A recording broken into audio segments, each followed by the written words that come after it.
Down in the place to be. Forget your cares and the more, most definitely. What goes on, guys? We're back here again with yet another review, and today we're going to be taking a look at a Deluxe Star Wars Black series. We're going to be taking a look at the brand new Star Wars Black series, Obi-Wan Kenobi's NED-B. Now, I've been on record in saying that I did not like Obi-Wan Kenobi. I think it actually sucks. So it's a little surprising that I'm getting this figure, but I just like big droids. I mean, this guy was like barely in it anyway. So it's not the end of the world to just, you know, I just want a big droid. Okay. I don't really have a fucking excuse.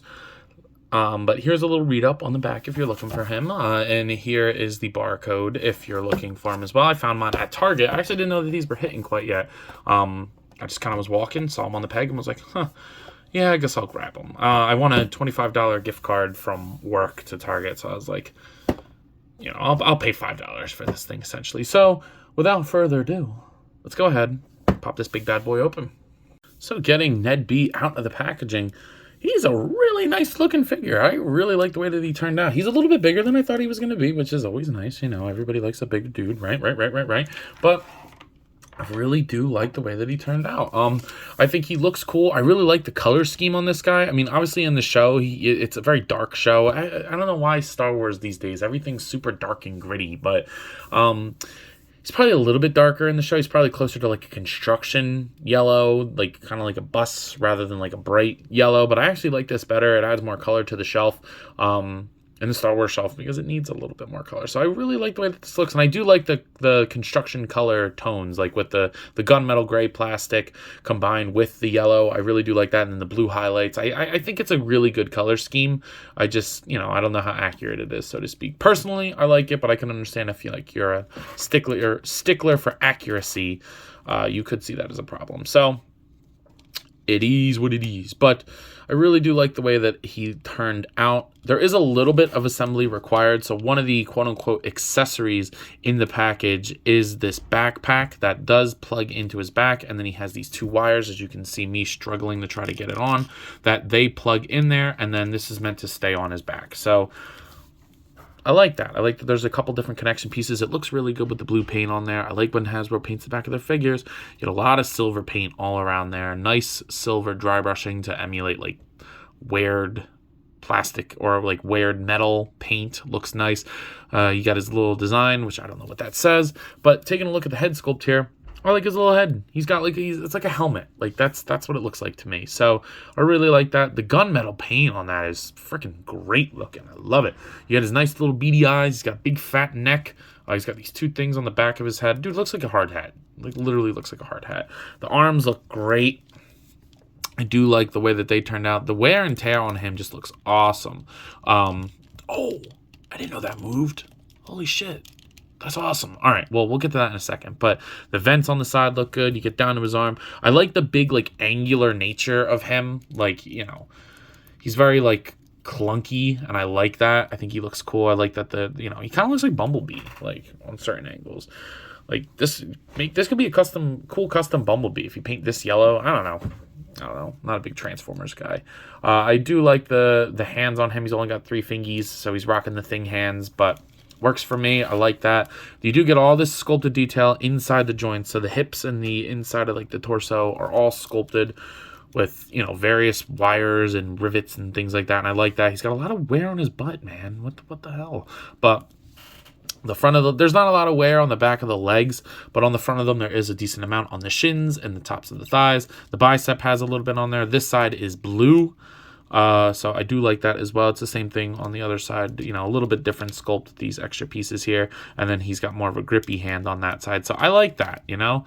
I think the blue adds a little bit of dynamic coloring to it, and then the feet look good too with that gunmetal paint on there. So you do get these weird clear joints like we've been seeing a lot recently with the Star Wars designs. I don't know if that's just like a thing that Disney Plus is into, the hollow joints or whatever, but it works, and I think they transfer good into action figure form, and I just like the way that he stands there.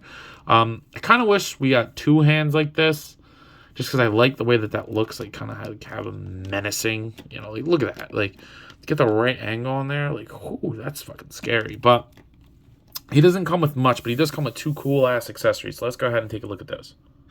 So getting his accessories in his hands, you do get a gun, but I don't know if I really like the way that, or like a blaster. I don't really know if I like the way it looks in his hand. Like, I feel like it's supposed to go on that side. I thought it was supposed to go on this side more, but it really does not fit in there. There's no paint on the blaster. I'm sure this is reused from somewhere.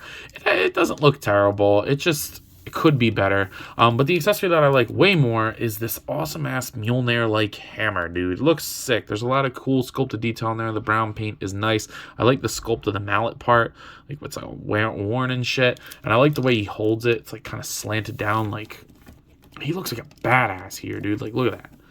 That is sick. So I really, really like his hammer. It's not something that you see super often. The only time I think we've ever seen a hammer is with the armor.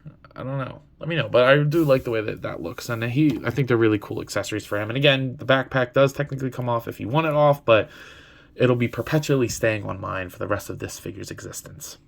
Now, of course, being a big, clunky droid, his articulation's a little limited, but I think it's good enough for him. He doesn't really do much in the show anyway. Head goes up not very far, or down pretty much at all, I guess, because, he's got that little thing there on his neck. He does have a ball peg at both the neck and the head, so he can pivot that much that way. This side, when I push it, it kind of like pops back. It doesn't do that. I don't know. It's a little weird. It'll rotate at the top and the... Actually, it really just rotates at the neck, but you get an all-right movement. Nothing crazy. Shoulders will move up all the way. You do get that little hinge thing on here. He does have a butterfly joint, as we kind of discovered together. I did not know that. That is very well hidden. That looks great. You get a single jointed elbow that rotates, and then the forearm also rotates. And then the wrist also rotates and hinges. So you get a lot of rotation here, so you can kind of get this in any angle you want, which is nice. I like that. I think that that's a cool way to add a bunch of articulation without having to do much. The diaphragm joint will rotate. He'll pivot that much to the sides, which is nice. He crunches forward actually pretty far because he's got that little thing there. Just kind of like wants to pop back. Not really sure why. Rotate back, nothing crazy. The hips, if you push in these, they do go out about that far, which is more than he needs, so don't mind at all. He'll kick forward and out just a little bit. Back, not so much. Upper thigh cut hidden beautifully with the panels of his leg. Single jointed knee, again, I don't really care. He doesn't need more than that. Rotate there, and then it'll rotate at the shin as well. So again, you do have a lot of, versatility there. The ankle will go down, up, and pivot. So, it's not the best articulation. He's not going to get in Spider-Man poses, but for a big clunky droid that doesn't really do much in the show, yeah, that's enough.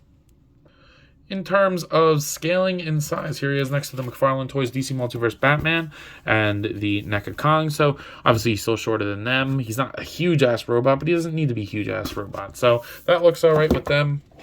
In terms of other Hasbro figures, here he is next to some Marvel Legends. So again, he's a little bit bigger, just not huge. I don't really have any Star Wars figures here to compare him to. And then here he is next to, finally, the Jazz Wars Fortnite Series Peely. Yellow, right? So again, he's not huge, but he doesn't need to be overly huge, so I'm definitely okay with that. So some of you are out there wondering, yo, Ant, what are you thinking of this fig? And I gotta say, guys, he's pretty damn cool. It's been a little bit since I bought a Black Series figure, so I'm happy to get back in the game. There really hasn't been much coming out that I want. This line is dying, in my opinion. Maybe that's just me, but I really have not been a fan of a lot of the things that they've been putting out for this line. The next wave looks pretty solid. I do want Migs Mayfield. Elias Sakura, I'm really looking to get. I mean, obviously I'm going to get her, but that one's pretty awesome. I don't know. The retro carded Stormtrooper, I want 1 million Stormtroopers, so I'll get a bunch of them. Paplu, is that who the new upcoming Ewok is? I don't know. There's a couple coming out, but for the most part, I really don't get much on this line anymore, just because it's a lot of repaints. But anyway, this figure here being a completely new sculpt, $35, I believe, or something like that after tax. So I guess it's okay. It's not huge for that price, but what are you going to do with these days, guys? What are you going to do? You want the toy, you're going to buy it, right? So at the price point of $30 to $35, I believe, something like that, I'm going to go ahead and give this figure a rating of, I'm going to say 8 out of 10. I think the coloring is good, but it's a little bit off. I don't like the way he holds the gun, and the articulation's not fantastic, but, again, it doesn't really need to be. So I'll give him an 8 out of 10. If you, disagree, let me know. But I believe that's all I got for today. So if you have not already, please be sure to like, comment, subscribe. Also be sure to follow me on Instagram and TikTok. I post a lot over there and I have a lot of fun, and I'm sure you all will too. So yeah, as always, let me know. You copping? See you guys next one. Peace.